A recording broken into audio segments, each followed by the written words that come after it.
Now, if I ever tell my students to update the software on their CPB, these are the steps you need to follow. Now, the only reason I've set up this Google Drive for my students is because we're working with pre-release software, and they may be frequent updates before we're done with the semester.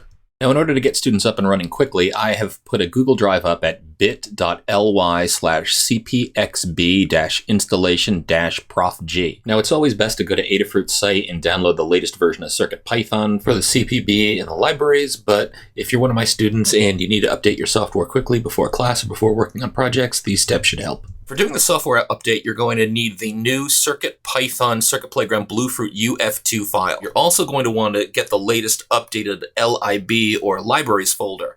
And so I am going to click on one and then command click on the second one. It's probably control click in Windows. If you don't have any of the sound files, feel free to click on these as well. The drum samples files are used in the drum kit tutorial, but if you've downloaded those in class already, you can ignore those. For the update, I'm only going to highlight the LIB folder and the UF2 file. I'm going to right click on the ones I want to download, click on download. I'm going to speed up the video here, and it's going to either ask you to save the files to a location. I always select to save them on the desktop, or if not, it might automatically save those to the download folder. If it does ask you to save, just save where you can find it. Once it's downloaded, you can minimize your browser, double click on the zip file. That will uncompress or extract the files into a folder with the same name. You can throw the zip file into the trash now. Then plug one end of your USB cable into your computer. My Mac is one of the newer models, so I need a USB-C adapter.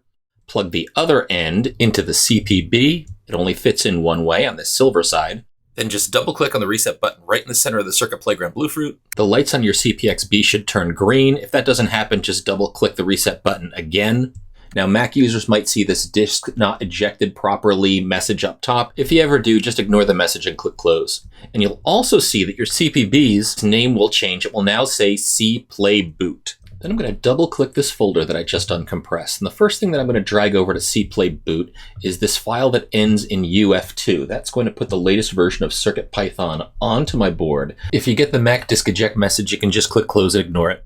And at this point, we've got CircuitPython installed on our CPB. Your CPB should now show up with the name CircuitPy, all in caps. Now we also need these library helper files. They're all in this LIB folder. Drag the entire folder into CircuitPy. Let go. If it says replace it all, go ahead and click to replace. And we've got the latest version of CircuitPython installed on our CPB. So if I ever ask you to update the software on your CPB, this is all you need to do. And just one last bit of advice. So if you ever run into a situation where your CircuitPy volume is telling you that there's not enough space to copy files over, you can double click and take a look at what's inside. If you're copying over a new version of LIB, you can delete the old version of lib from CircuitPy. And after you delete lib, then drag over your new lib folder, and hopefully it'll install now.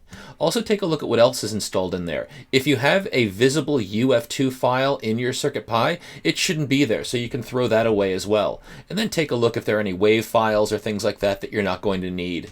That should give you enough room. If you're ever curious how much room there is and how much you have left, on the Mac you can just do a Command-I on your CircuitPy volume. Mine over here says, hey, there's 2.1 megabytes and I have 1.5 megabytes available, so I can still install a bunch of WAV files and things like that, even though I've got everything here. Hopefully those tips are helpful. Keep at it.